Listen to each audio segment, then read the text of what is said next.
الرحمن الرحیم۔ اجوف کے قواعد میں سے قاعدہ نمبر 1 قالا باع والا وہ بھی مکمل ہو چکا۔ کل کے سبق میں ہم نے التقاء ساکنین والا قانون پڑھا تھا، وہ مکمل نہیں ہوا تھا، تھوڑا سا حصہ باقی رہ گیا تھا، اس کو آج ہم انشاءاللہ پڑھیں گے۔ التقاء ساکنین والے قانون میں ہم نے یہ پڑھا تھا، التقاء ساکنین علی غیر حدہ میں اول ساکن مدہ یا نون تاکید خفیفہ تو اس کو گرا دیتے ہیں، پڑھا ہے نا آپ نے؟ تو التقاء ساکنین علی غیر حدہ میں اول ساکن مدہ ہو، کیا ہو؟ دو ساکن اکٹھے ہو جائیں، اول ساکن کیا ہو؟ مدہ ہو۔ 3 مقامات ایسے ہیں جہاں پر صرفیوں کا اختلاف ہے۔ باب افعال اور استفعال کی مصادر اجوف سے اور اس میں مفعول ثلاثی مجرد اجوف سے، اس کے اندر ان 3 مقامات پر صرفی حضرات کا اختلاف ہے۔ بعض صرفی حضرات کہتے ہیں کہ ہم پہلے ساکن کو گرائیں گے، بعض کہتے ہیں کہ نہیں بھائی دوسرے ساکن کو گرائیں گے۔ میں آپ کو بات سمجھاتا ہوں۔ اقوامن وزن کیا ہے اس کا؟ افعالن۔ کیا بن رہا ہے ہفتہ اقسام میں سے؟ اجوف ہے نا، اور یہ کس باب کا مصدر ہے؟ افعال کا۔ استقوامن کیا بن رہا ہے ہفتہ اقسام میں سے؟ اجوف ہے۔ اجوف کسے کہتے ہیں؟ جس کے عین کلمہ کے مقابلہ میں حرف علت ہو۔ اجوف کی پھر 2 قسمیں، واوی اور یائی، یہ واوی ہے۔ اچھا، کس باب کا مصدر ہے یہ؟ استفعال کا۔ مقبولن کیا ہے؟ کون سا سیگا ہے؟ واحد مذکر اس میں مفعول کا نا، باب ناسا راسی۔ تو اور ہفتہ اقسام میں سے کیا ہے یہ؟ اجوف ہے۔ 3 مقام ہیں باب افعال اور استفعال کے مصادر اجوف سے اور اس میں مفعول ثلاثی مجرد اجوف سے۔ یہاں پر صرفیوں کا اختلاف ہے، بعض پہلے ساکن کو گراتے ہیں، بعض۔ اب دیکھیے، اقوامن واو کی حرکت نقل کر کے ہم نے ما قبل کو دے دی۔ کس کو دے دی؟ ما قبل کو دے دی، اور واو کو الف سے تبدیل کر دیا۔ واو کو تے ہون ویکھ لو جی، اقا اگے پھر الف آ گیا کہ نہیں؟ 2 ساکن اکٹھے ہو گیا کہ نہیں ہو گیا؟ التقاء ساکنین علی حدہ ہی ہے، علی غیر حدہ ہی؟ علی غیر حدہ ہی ہے۔ 2 ساکن اکٹھے ہو گئے ہیں، اول ساکن مدہ ہے، پہلی شرط پائی جا رہی ہے۔ اول ساکن مدہ پہلی شرط، لیکن دوسری شرط نہیں پائی جا رہی۔ ثانی ساکن جو دوسرا ساکن ہے وہ مدغم، دوسرا ساکن یہ دوسرا الف ہے، یہ مدغم نہیں ہے، کلمہ ایک ہے۔ 2 شرطیں پائی جا رہی ہیں، ایک شرط نہیں پائی جا رہی، ٹھیک ہے۔ اب پہلے ساکن کو گرانا ہے یا دوسرے کو، اس میں ہے اختلاف، کچھ پہلے کو گراتے ہیں، کچھ دوسرے کو گراتے ہیں۔ بہرحال 2 ساکنوں میں سے ایک کا گرانا واجب ہے۔ استقوامن واو کی حرکت نقل کر کے ماقبل کو دی اور واو کو الف سے کی بن گیا استقام۔ یہ الف بھی ہے اور آگے پھر یہ دوسرا الف آ گیا، تو 2 ساکن اکٹھے ہو گیا کہ نہیں؟ 2 ساکنوں کا اکٹھا پڑھنا کیا ہے؟ ثقیل ہے۔ یہ التقاء ساکنین علی حدہ ہی ہے، علی غیر حدہ ہی؟ علی غیر حدہ ہی ہے۔ اس کے اندر پہلی شرط پائی جا رہی ہے، ادھر بھی بولو، ادھر بھی پہلی شرط۔ وہ التقاء ساکنین علی حدہ کی 3 شرطیں ہیں نا، اول ساکن مدہ یا یائے تصغیر ہو، دوسرا ساکن جو ہو وہ مدغم اور کلمہ ایک ہو۔ دیکھ لیں آپ، ادھر اول ساکن مدہ ہے اور کلمہ بھی ایک ہے، 2 پائی جا رہی ہیں، تیسری یعنی جو دوسرا ساکن ہے وہ مدغم۔ ادھر دیکھ لیں اول ساکن مدہ ہے، کلمہ بھی ایک ہے، 2 شرطیں پائی جا رہی ہیں، ایک شرط وہ کون سی ہے؟ یہ دوسرا ساکن جو ہے نا الف، یہ مدغم نہیں ہے، اس کا ادغام نہیں کیا گیا۔ سمجھ آ گئی؟ اب 2 ساکن ہو گئے اکٹھے، یہ ہے التقاء ساکنین علی غیر حدہ ہی۔ یہ وقف کی حالت ہے یا وصل کی؟ یہ وصل کی حالت ہے بھائی، یہ درمیان میں آیا ہے، نہیں سمجھ لگی؟ یہ کیا ہے؟ درمیان میں ہے. یہ الف اور یہ الف دونوں کہاں ہے؟ درمیان میں ہے. تو وقف درمیان میں تو نہیں نا ہوتا، وقف تو آخر میں ہوتا ہے. یہ حالت ہے وصل کی، اور حالت وصل میں اول ساکن مدہ یا نون تاکید خفیفہ تو اس کا گرانا واجب ہوتا ہے. ایتھے ہو گیا دو ساکن اکٹھے، اب پہلے کو گرانا ہے یا دوسرے کو گرانا ہے، تو اس میں ہے اختلاف. بعض پہلے کو گراتے ہیں، بعض دوسرے کو گراتے ہیں. بہرحال دو ساکنوں میں سے ایک کا گرانا واجب ہے. جی مقولن، کیا؟ یہ اصل میں ہے مقبولن. کیا ہے اصل میں؟ مقبولن. واؤ کی حرکت جو ہے نا، مقبولن کے اندر واؤ کی حرکت نقل کر کے ماقبل کو دے دی. ماقبل کیا ہے؟ یہ آگے آپ پڑھیں گے قوانین کیسے حرکت دی ہے. کاف ہے تو کاف کیا ہو گیا؟ مضموم. تے جدوں کاف دی حرکت واؤ دی حرکت نقل کر کے ماقبل نو دتی کاف نو، اے واؤ بھی ساکن تے دوجی واؤ بھی ساکن. دو ساکن اکٹھے ہو گئے کہ نہیں؟ دو ساکن اکٹھے ہو گئے. بتاؤ التقاء ساکنین علی حدی ہی علی غیر حدی؟ علی غیر حدی ہی ہے. دو شرطیں پائی جا رہی ہیں. ایک اول ساکن مدہ ہے. واؤ کا مدہ ہوتی ہے جب ما قبل، تو اس واؤ کا ما قبل کیا ہے؟ مضموم ہے. اول ساکن مدہ ہے. ثانی ساکن مدغم، اے دوجی واؤ ساکن ہے جیڑی اے دا ادغام نہیں کیتا گیا، تے کلمہ ایک ہی. تو دو شرطیں پائی جا رہی ہیں اور ایک شرط، تو یہ التقاء ساکنن کون سا ہوا؟ اور ایتھے ایک دا گرانا واجب ہے. حالت کون سی ہے؟ وقف کیا وصل کیا؟ حالت وصل کیا. ایک کا گرانا اب واجب ہے. تو اب پہلے کو گرانا ہے یا دوسرے کو، اس میں اختلاف ہے. بعض پہلے کو گراتے ہیں، بعض دوسرے کو گراتے ہیں، لیکن دو ساکنوں میں سے ایک کا گرانا واجب ہے. سمجھ آئی گل دی کہ نہیں؟ دو ساکنوں میں سے ایک کا گرانا واجب ہے. اچھا آگے ایک فائدہ لکھ لینا. یہ جو ہم نے پڑھا ہے نا کہ دو ساکنوں میں سے التقاء ساکنین علی غیر حدی ہی، حالت وقف کے اندر تو دونوں ساکنوں کا پڑھنا کیا ہے؟ واجب ہے. حالت وصل کے اندر، حالت وصل کے اندر پہلا ساکن مدہ یا نون تاکید خفیفہ ہو تو اس کا گرانا کیا ہوتا ہے؟ واجب ہوتا ہے. لیکن 5 مقام ایسے ہیں جہاں پر ابقاء ساکنین درست ہے. آپ نے فائدہ لکھنا جی 5 مقامات پر ابقاء ساکنین یعنی دونوں ساکنوں کو باقی رکھنا درست ہے. یعنی التقاء ساکنین علی غیر حدی ہی ہو، حالت بھی کون سی ہو؟ وصل کی ہو. وقف کے اندر تو پڑھنا ہی واجب ہے دونوں ساکنوں کا. حالت بھی وصل کی ہو اور التقاء ساکنین علی غیر حدی ہی ہو. تو 5 مقام ایسے ہیں جہاں پر ابقاء ساکنین درست ہے. پہلا مقام کیا ہے؟ جہاں نون سکیلا، جہاں الف کے بعد ہو تو وہاں ابقاء ساکنین دو وجہ سے درست ہے. جہاں نون سکیلا دو وجہ سے ابقاء ساکنین. پہلی وجہ کیا ہے؟ پہلی وجہ تو یہ ہے کہ نون سکیلا جزوے کلمہ کی طرح ہوتا ہے. نون سکیلا کلمہ کی طرح ہوتا ہے. اور دوسری وجہ یہ ہے کہ الف میں خفت پائی جاتی ہے. اب دیکھو نا مثال ہوتے ادریبانی، کیا ہے؟ ادریبانی، اے الف ساکن ہے کہ نہیں؟ اس تو بعد نون تکی سکیلا آ گیا.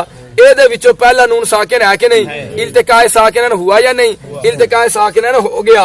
اچھا التقاء ساکنن علی حدی علی غیر حدی؟ علی غیر حدی ہی ہے. اول ساکن مدہ ہے، اول ساکن مدہ ہے، ثانی ساکن کلمہ ایک نہیں سمجھ لگی. تو دو شرطیں پائی جا رہی ہیں. ایک کیونکہ کلمہ ہے کیا؟ کیونکہ یہ ہے نون تاکید، اور نون تاکید مستقل الگ طور پر ایک کلمہ ہوتا ہے. تو انہوں نے کیا کہا؟ یہاں پر ابقاء ساکنین درست ہے. کہاں؟ جہاں نون سکیلا الف کے بعد واقع ہو. اور ابقاء ساکنین وہاں کیا ہوتا ہے؟ درست ہے دو وجہوں سے. ایک وجہ یہ ہے کہ جو نون سکیلا ہوتا ہے نا، یہ جزوے کلمہ کی طرح ہوتا ہے. جزوے کلمہ کی طرح ہوتا ہے. جزوے کلمہ کا جز ہوتا نہیں ہے، یہ الگ مستقل کلمہ ہوتا ہے. لیکن جب ساتھ آ جاتا ہے کسی کلمہ کے تو وہ اس کے مثلا جز والی حیثیت اختیار کر جاتا ہے، جزوے کلمہ کی طرح ہو جاتا ہے. تو جب جزوے کلمہ کی طرح ہو گیا تو التقاء ساکنن علی حدی ہی ہوگا، پھر غیر حدی ہوگا ہی نہیں. اول ساکن مدہ ہے، ثانی ساکن مدغم ہے، کلمہ ایک ہے. تو التقاء ساکنن حدی دونوں ساکنوں کا پڑھنا واجب ہوتا ہے، خواہ وقف کی حالت ہو یا وصل کی حالت ہو. ایک وجہ. دوسری وجہ یہ ہے کہ الف کے اندر خفت پائی جاتی ہے. الف کے اندر خفت پائی جاتی ہے. آپ نے پڑھا نا ادری بننا ادری بننا، پڑھا ہے کہ نہیں؟ یہ اصل میں کیا تھا؟ ادری بننا ادری بینا، ایویں سن کے نہیں. لا تدرے بننا لا تدرے بننا. ایویں ہی پڑھے نا کہ نہیں. ایتھے کیوں گرایا واو نو بھائی؟ لا تضربن میں واو کو گرا دیا, لا تضربن میں یا کو گرا دیا. ادھر کیوں گرایا؟ ادھر جو ہم نے واو کو اور یا کو گرایا ہے نا, یہ یاد رکھنا کس وجہ سے گرایا. یہاں اجتماع ساکنین کی وجہ سے نہیں گرایا بھائی. لا تضربون تھا نا, پہلی واو بھی ساکن ہے, واو جو ہے وہ ساکن ہے, اس کے بعد نون تک کی سکیلا آ گیا, اس میں سے ایک نون ساکن ہے, اس کو گرا, اس میں سے ایک نون ساکن ہے, دو ساکن اکٹھے ہو گیا نا, پہلا ساکن واو مدہ اس کو گرا دیں. اسی طرح لا تضربن اصل میں لا تضربین تھا, یا ساکن ہے, اس کے بعد نون تک کی سکیلا میں سے ایک نون ساکن ہے, تو التقاء ساکن علی غیر حدی ہی ہے, پہلا ساکن یا مدہ اس کو گرا دیں. اس وجہ سے نہیں گرایا ہے لا تضربن لا تضربن کے اندر. لا تضربن لا یضربن میں واو کو, لا تضربن میں یا کو اس وجہ سے نہیں گرایا, اجتماع ساکنین کی وجہ سے نہیں گرایا, بلکہ اجتماع ثقیلین کی وجہ سے گرایا. کس کی وجہ سے؟ اجتماع ثقیلین کی وجہ سے گرایا. وہاں دو ثقیل چیزیں اکٹھی ہو رہی تھیں, ایک تو واو جو ہے اس میں ثقل ہے, اور دوسرا نون تکی ثقیلہ خود ثقیل ہوتا ہے. سمجھائی؟ لا تضربن لا تضربین تھا, ایک یا کے اندر ثقل ہے اور دوسرا نون تکی ثقیلہ میں ثقل ہوتا ہے. وہاں اجتماع ثقیلین ہو رہا تھا تو اس لیے واو اور یا کو گرا دیا. یہاں پر اجتماع ثقیلین نہیں ہے. اضربانی میں نون تکی ثقیلہ جو ہے اس کے اندر تو ثقل ہے, لیکن الف میں بڑی خفت ہوتی ہے, الف میں ایک چیز خفیف ہے ایک ثقیل ہے, یہاں اجتماع ثقیلین نہیں ہے, اس لیے اضرباء ساکنین دو وجہ نے. اچھا جی, دوسرا مقام جہاں حمزہ استفہام, جہاں حمزہ وصلی مفتوح پر داخل ہو, جہاں حمزہ استفہام وہاں بھی بقائے ساکنین درست ہے. اب دیکھو نا, آل حسن, آل اصل میں سی آل حسن کی تھی, آل حسن. اگلا حمزہ وصلی ہے, کتی ہے, حمزہ وصلی ہے, حمزہ ایک تا استفہام دا آ گیا نا, یہ نہیں اس کے بعد جو حمزہ آ رہا ہے وہ حمزہ وصلی. حمزہ وصلی درمیانے کلام میں گرتا ہے کہ نہیں گرتا؟ اچھا انہوں گرائیے تو پڑھیں گے الحسن, پتہ نہیں پہلا گرایا کہ دوسرا گرایا, پتہ لگتا ہے نہیں. محموز کے قوانین میں آپ پڑھیں گے جہاں حمزہ استفہام جو ہے نا حمزہ وصلی مفتوح پر داخل ہو, تو حمزہ وصلی جو مفتوح ہوتا ہے نا اس کو الف سے تبدیل کرتے ہیں, اس کو آل حسن وصلت کی سی آل حسن, تے جڑا حمزہ وصلی مفتوح سی ان کی تعریف دے نال تبدیل تے کی پڑھیں گے آل حسن, کی پڑھیں گے آل حسن. تے لام بھی ساکن تے ایک الف بھی, تے دو ساکن اکٹھے ہوئے کہ نہیں, التقاء ساکن علی حدی علی غیر حدی, علی غیر حدی ہی ہے. اور حالت وقف کیا یا وصل کیا؟ وصل کی حالت ہے. حالت کون سی ہے؟ حالت وصل ہے. پہلے ساکن کو, دوسرا ایک ساکن کو گرانا چاہیے تھا, پہلا ساکن کیا تھا, وہ علی مدن, اس کو گرانا چاہیے تھا, لیکن کیوں نہیں گرایا؟ او دی وجہ ایتھے بقائے ساکن درست ہے. جہاں حمزہ استفہام حمزہ وصلی مفتوح پر داخل ہو وہاں بھی بقائے ساکن درست ہے. اور درست ہونے کی وجہ کیا ہے؟ وجہ یہ ہے تاکہ انشاء کا خبر کے ساتھ التباس لازم نہ آئے, تاکہ انشاء کا خبر کے ساتھ التباس لازم, تاکہ انشاء کا خبر کے ساتھ التباس لازم نہ آئے. اے گل تواڈے واسطے ہے تھوڑی اوکھی, لیکن سمجھا دینا. انشاء دا خبر نہ اج نا استفہام تسی پڑھیاں نے انشاء دیاں 13 قسماں پڑھیاں نے کہ امر نہج استفہام ہے نا, تے استفہام جتھے ہے وہ کی ہوندا ہے؟ انشاء ہوندا ہے. الحسن شروع حمزہ استفہام ہے کہ نہیں, یہ ہے انشاء, ٹھیک ہے نا. اگر ہم گراتے ہیں نا کس کو؟ پہلے ساکن کو گراتے ہیں نا تو پھر بن جائے گا الحسن. کیا بن جائے گا؟ الحسن. مثال کے طور الحسن موجود, الحسن موجود, حسن موجود ہے, یہ ہے خبر. یہ کیا ہے؟ خبر. یہ خبر سچی بھی ہو سکتی ہے اور جھوٹی بھی ہو سکتی ہے. یہ کیا ہے؟ خبر ہے. الحسن موجود, یہ کیا ہے؟ خبر. حسن موجود ہے. تے جدوں آپ پڑھیں گے الحسن موجود, کیا پڑھیں گے؟ حسن موجود ہے. یہ الحسن حمزہ کو ہم نے الف سے تبدیل کیا نا, حمزہ وصلی مفتوح کو, تو الحسن ہو گیا.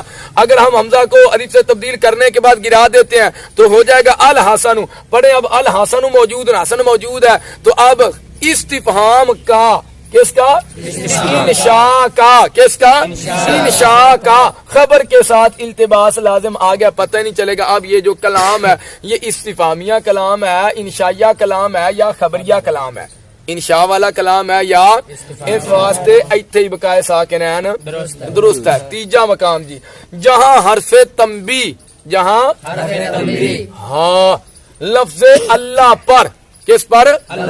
لفظ اللہ پر، اس میں جلالت پر، اللہ کے مبارک نام پر حرف قسم محذوف کے عوض داخل ہو، حرف قسم داخل ہو تو وہاں پر بھی بقائے ساکنین درست ہے، کیونکہ اگر گراتے ہیں تو عوض اور معوض انو کا حذف کرنا لازم آئے گا اور یہ جائز مثال ہے لا لاہی، لا اے الف بھی ساکن، اگے حمزہ وصلی، اگے آ گیا لام، اے لام بھی کیے، یہ دو ساکن اکٹھے ہوئے کہ نہیں؟ آپ ایک تو التقاء ساکنین علی حدی علی غیر حدی، علی غیر حدی ہے تو حالت وقف کیا وصل کیا، وصل ہے، پہلے ساکن کو گرانا چاہیے تھا نہیں گرایا، کیوں؟ کیونکہ ہم نے پڑھ لیا جہاں یہ جو ہاں نا ہاں یہ حرف تنبیہ ہے، حرف تنبیہ 3 آپ امیر میں پڑھیں گے، یہ جو ہے حرف تنبیہ یہ لفظ اللہ یہ اصل میں عبارت لا واللہ کیا تھا؟ لا واللہ، واؤ جو ہے نا واؤ قسمیہ اس کو گرایا ہے، اس کے بدلے ہا تنبیہ کو اس کی جگہ لے آئے، اس کی جگہ لے آئے تو یہ ہے ہا تنبیہ، اور جہاں حرف تنبیہ ہا لفظ اللہ پر حرف قسم محذوف کے عوض داخل ہو تو وہاں بھی بقائے ساکنین درست ہے۔ اگر ہم اس کو گراتے ہیں، اگر ہم اس الف کو تو پھر عوض کا حذف کرنا اور معوض انو کا حذف کرنا لازم آئے گا اور یہ جائز۔ معوض انو کون ہے؟ جہدے عوض اے ہانو لے آندا ہے اسی واؤ انہوں بھی اسی حذف کرتا تے ان دے بدلے جڑی چیز لے کے آئے اسی انہوں بھی حذف کر دیے، ایسا کرنا جائز نہیں ہے۔ تیجا مقام الہی کیا ہے؟ الہی یا ساکن جی اگوں پھر جی اس میں جلال شریف آ گیا، اے حمزہ اصلی ہے، اگوں لام ساکن آ گیا، اگوں مشدد نا تے ایک لام ساکن آیا نا تے ابقاء دوجا التقاء ساکن علی حدی علی غیر حدی، غیر حدی ہی علی غیر حدی ہی ہے، حالت وقف کیا وصل کیا، وصل کیا، پہلے ساکن کو گرانا چاہیے تھا نہیں گرا رہے، وجہ کیا؟ جہاں سنیے جہاں حرف ایجاب، جہاں ای یہ بھی آپ نامیر میں پڑھیں گے، حروف ایجاب 6 ہیں، جہاں حرف ایجاب ای لفظ اللہ پر حرف قسم کے محذوف ہونے کے بعد، حرف قسم کے داخل ہو تو وہاں بھی بقائے ساکنین درست ہے۔ یہ تھا ای واللہ، کیا تھا؟ ای واللہ، او واللہ واو جڑی حذف کر دی تے اے ای دی جگہ تے آئے تے ای لائی ہو گیا، ایتھے ہونے نو باقی رکھنا کی ہے درست ہے۔ حالا کا تال بتانی، حالا کا تال البتان پڑھے میں، حالا کا تال بتانی یہاں پر بھی ابقاء ساکنین درست ہے، کیوں درست؟ دیکھ لیں حالا کا تا الف ساکن ہے نا، اگے آ گیا البتان، حمزہ وصلی درمیانے کلام میں گر گیا، لام ساکن ہے کہ نہیں؟ تے الف بھی ساکن اور لام بھی دو ساکن اکٹھے ہو گیا کہ نہیں؟ یہ التقاء ساکنین علی حدی ہوا، التقاء ساکنین ہوا یا نہیں؟ دو ساکن اکٹھے ہو گیا کہ نہیں؟ اب ہے کون سا التقاء ساکنین علی حدی علی غیر حدی؟ علی غیر حدی ہے۔ اول ساکن دیکھو جی مدہ ہے، اول ساکن مدہ ہے، مدہ ہے، اور ثانی ساکن جو ہے وہ مدغم نہیں ہے، دوجا ساکن کیڑا ہے؟ لام، تے کلمہ بھی ایک نہیں ہے، کلمہ بھی ایک نہیں ہے، ایتھے بقائے ساکنین درست ہے، کیوں؟ اس مثال میں بھی بقائے ساکنین درست ہے، کیویں؟ سماعن، کیا؟ ایویں سن دے آنے عرب تو وہ ایویں بول دے اس مثال نو، اے مثال ہے ضرب المثل ہے، ساکن اول کو باقی رکھتے ہیں تاکہ مقصود فوت نہ ہو، تاکہ کیونکہ اس مثال سے مقصود جنگ میں آواز کو لمبا کرنا ہوتا ہے اور لوگوں کو خبردار کرنا ہوتا ہے۔ یہ مثال سخت مصیبت کے وقت بولی جاتی ہے، سخت جنگ کے اندر سخت مصیبت کے وقت یہ لفظ بولے جاتے ہیں، حالا کا تال بتانے بولی جاتی ہے، اور اس سے مقصود کیا ہوتا ہے؟ آواز کو لمبا کرنا تاکہ آواز دور دور تک جتنے بھی افراد ہیں سب تک پہنچ جائے۔ اگر ہم الف کو گرا کر حالا کا تل بتان پڑھیں تو آواز لمبی ہو جائے گی، حالا کا تل بتان تو یہ الف موجود ہے، حالا کا تال بتان، حالا کا تال بتان، آواز لمبی ہو رہی کہ نہیں؟ دور تک جا بھی رہی ہے کہ نہیں؟ اگر ہم اس الف کو گرا دیں اور حالا کا تل بتان پڑھیں تو پھر آواز لمبی نہیں ہوگی، اس لیے پھر جو مقصود ہے وہ مقصود فوت ہو جائے گا، اس لیے یہاں پر بھی بقائے ساکنین درست ہے۔ یہ تھا التقاء ساکنین علی غیر حدی ہی والا جو قانون، التقاء ساکنین والا قانون جو آپ نے کل پڑھا ہے نا، اس کے ساتھ یہ سبق تھا جو کل کے سبق میں نہیں ہو سکا، اب یہ مکمل ہو